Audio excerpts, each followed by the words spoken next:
Déjame hacerte una pregunta directa.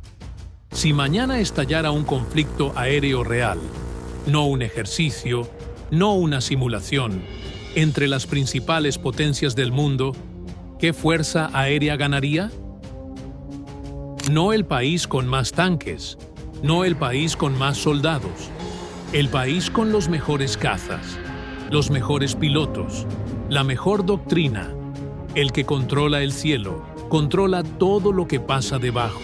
Ahora bien, si le haces esa pregunta a un general estadounidense, te va a decir que Estados Unidos. Si se la haces a un analista chino, te va a decir China. Si se la haces a un piloto ruso, ya sabes la respuesta. Todos tienen razón en algo, y todos están mintiendo en algo. Porque la pregunta de qué país tiene los mejores cazas en 2026 no tiene una respuesta de una sola palabra. Tiene 5 respuestas distintas dependiendo de qué estás midiendo. Y cuando entiendas esas 5 dimensiones, vas a ver el panorama de la aviación de combate mundial de una manera completamente diferente.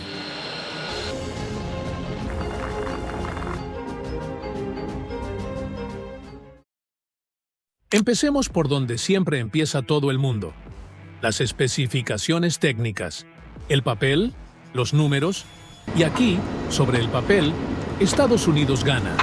No es opinión, es matemática. El F-22 Raptor sigue siendo, en 2026, el único caza de superioridad aérea de quinta generación completamente operacional, diseñado específicamente para destruir otros cazas. No para atacar tierra, no para reconocimiento, para matar aviones. Su combinación de supercruise, velocidad supersónica sin afterburner, firma de radar extremadamente reducida y sistemas de fusión de sensores no tiene equivalente directo operacional en ninguna otra fuerza aérea del planeta.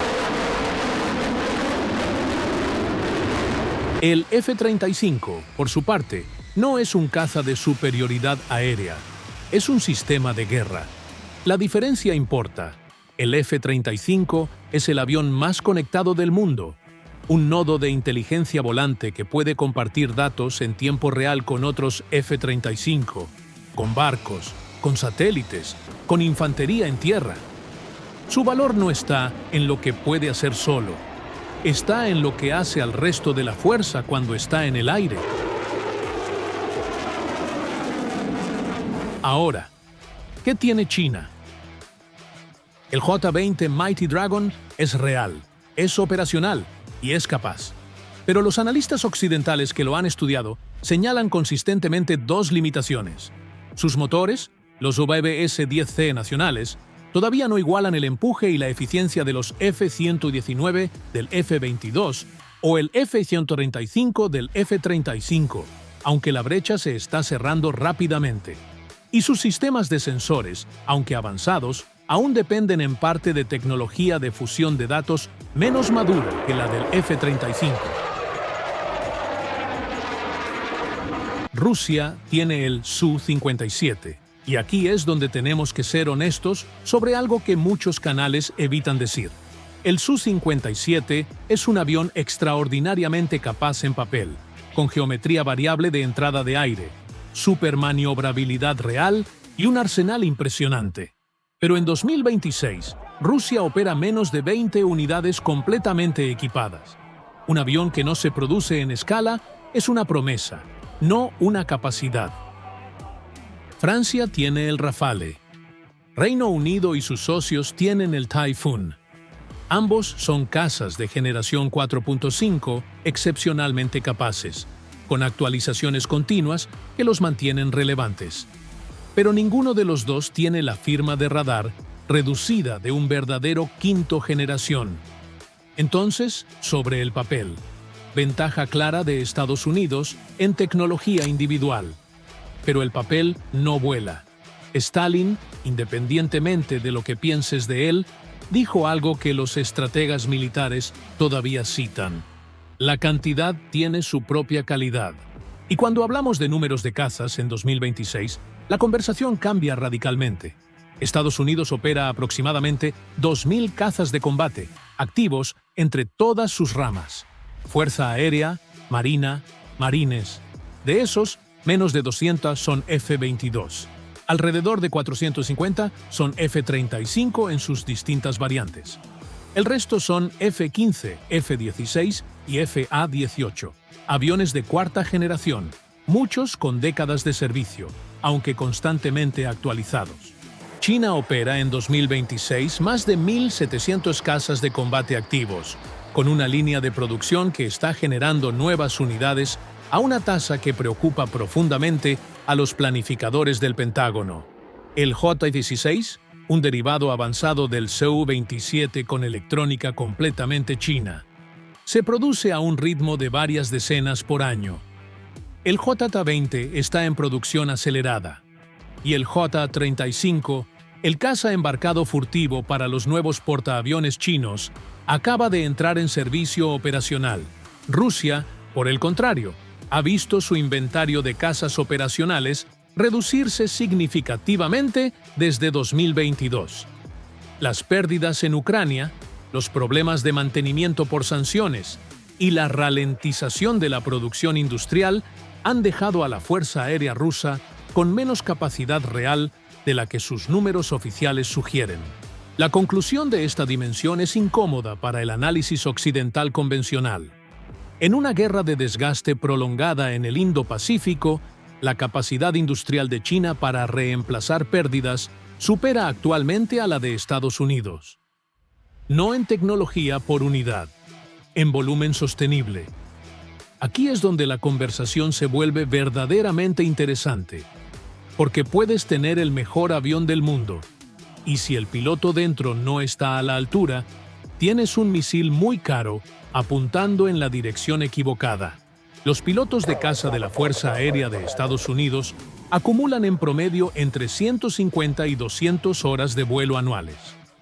Los pilotos de la Marina, operando desde portaaviones, acumulan menos, pero cada hora incluye apuntamientos nocturnos en mar abierto, que son considerados por muchos aviadores como la maniobra más difícil de la aviación militar.